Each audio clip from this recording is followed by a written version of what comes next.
there at the crucifixion. In fact, I was proud to be in charge of it. It honored me to put to death one who created such a public outcry. The crowds even called for one Barabbas, a known murderer, to be freed, and Jesus put in his place. I was there at his trial when Pilate ordered his scourging. You've never seen a scourging, have you? We Romans are quite adept at torture. We're skilled in it. Pride ourselves in it.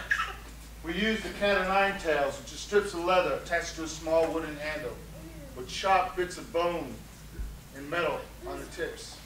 And we practice cracking it so that it wraps around the body of the victim.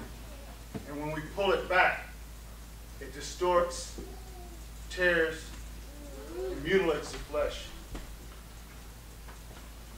Very few survive it.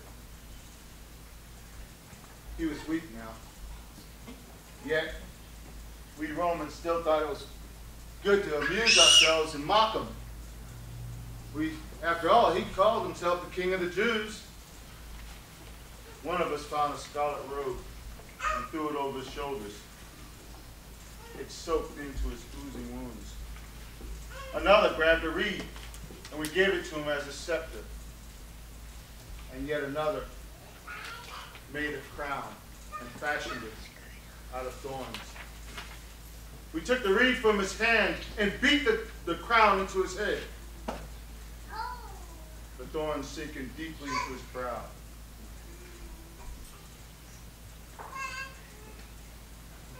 This amused us.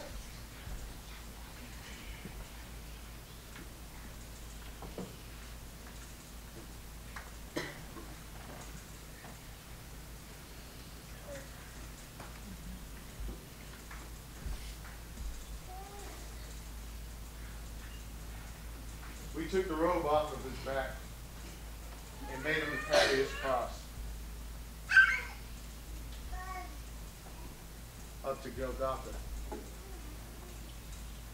Yet, out of total exhaustion, he finally collapsed. I looked about in the crowd and I found one Simon, a Syrian, and he had carried a cross.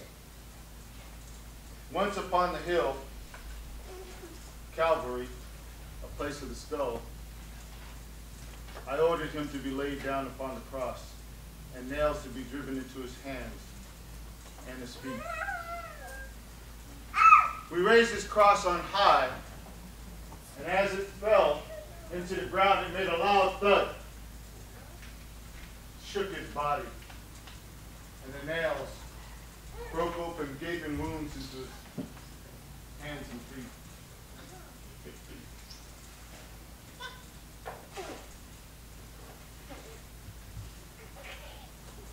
In the 6th hour, strange things happened.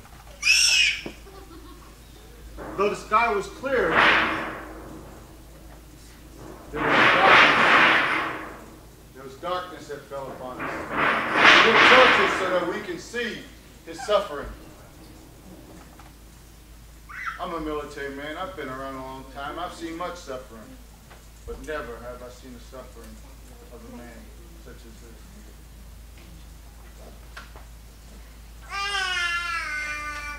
He looked heavenly and stated, Father, forgive them, for they know not what they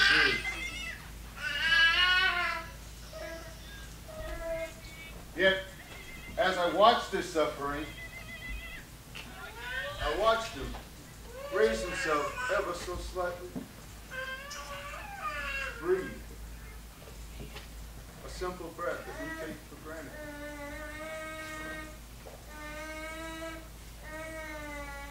Never once while I observed his face did I see anger or malice, only love and pity on it. For those who loved him, those who called for his death.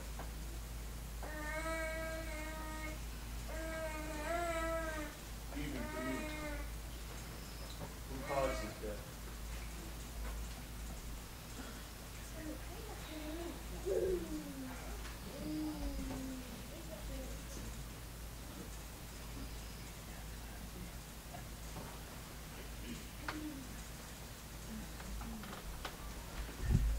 as he shouted out with supernatural strength. And it had to be supernatural strength because of all he endured, no man could have endured and yelled out as such. He yelled out, "It is finished!" And straightway he said, "Father, into thy hands I commit myself, my spirit."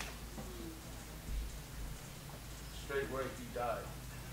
And the ground shook, and the earth roared.